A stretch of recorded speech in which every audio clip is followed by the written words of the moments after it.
Good morning. Thank you for being here. As everyone knows, our nation has been at war for almost 2 decades. We owe it to our service members to give them everything they need to fulfill their missions on the battlefield. What we will not tolerate is war profiteers, those who seek to use the fact that we are at war to hold us hostage and hike their prices on mission-critical defense articles to astronomical levels. After investigating, TransDigm concluded that they owe millions of dollars back to the taxpayers for overcharging for parts. TransDigm supplies parts for a number of our most critical missions in Afghanistan, Iraq, and around the world. Today, we will hear directly from the Inspector General about TransDigm's actions and to understand what took place. TransDigm's basic business model consists of identifying relatively small companies that make spare parts for the military, especially parts that no other companies make.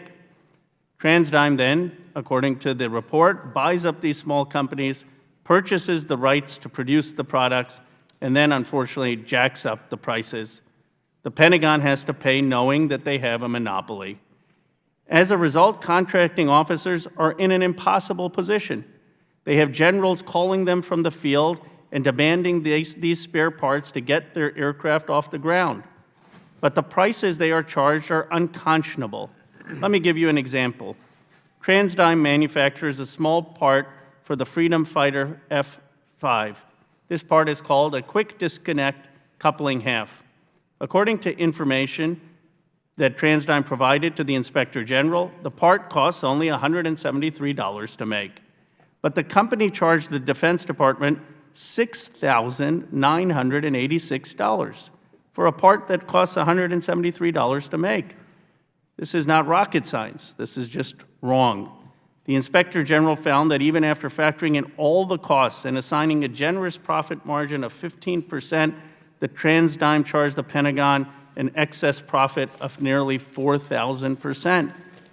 Now, TransDigm argues that the Inspector General's 173 cost figure isn't fair because it doesn't incorporate the costs associated with restarting production or making a small number of parts.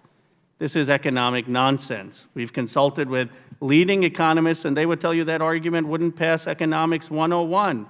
The Inspector General's cost figure is based on TransDigm's own information. If TransDigm thought that making small parts and not having economies of scale would have additional labor hours or additional capital costs, they would have been incorporated into the Inspector General's analysis.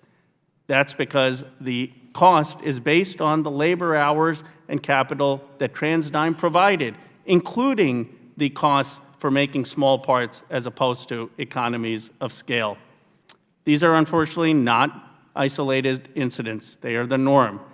The Inspector General reviewed 47 TransDigm contracts of about 2,000 and identified excess profits for 46 of 47 parts that they reviewed. TransDigm also isn't a first-time offender. In 2006, the Inspector General found that TransDigm engaged in the exact same type of behavior to overcharge the Department of Defense by $5.3 million. While companies are built by taxpayers, the CEOs have done very well. In 2017, Mr. Hawley earned a total compensation of $61 million, receiving more compensation than the CEOs of Microsoft, IBM, and Boeing combined. I'm glad that Mr. Hawley is appeared today and to cooperate with our investigation, but we're going to have some difficult questions for him on behalf of the American taxpayer. As part of this committee's investigation, on both sides of the aisle, we talked to whistleblowers and former company officials who condemned these activities. For example, one former company official told us that TransDigm overcharging the Pentagon was like taking candy from a baby. These whistleblowers also told us how company officials concealed information from the Department of Defense about their true costs of production. The committee also obtained documents showing TransDigm employees and Pentagon officials communicating about breaking contracts into multiple smaller contracts to avoid reporting requirements. One director of sales told us the employees were coached not to provide cost data. As a director of operations of TransDigm said, we were going out of our way not to disclose the costs to our government. Overall, the Inspector General found that TransDigm made more than $16 million in excess profits just from the contractors reviewed in 47 samples out of 2,000. The Pentagon asked to pay that money back, but so far, the company has refused. Well, here's the deal. We will not leave here today without a commitment from TransDigm that will repay the excess profits.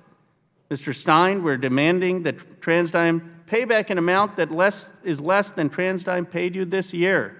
I hope you will make that commitment in your opening statement or sometime in this committee. It would go a long way. Finally, I want to thank Ranking Member Jordan and his staff for their cooperation and assistance on this hearing and making it bipartisan. And I now yield to him for his opening statement.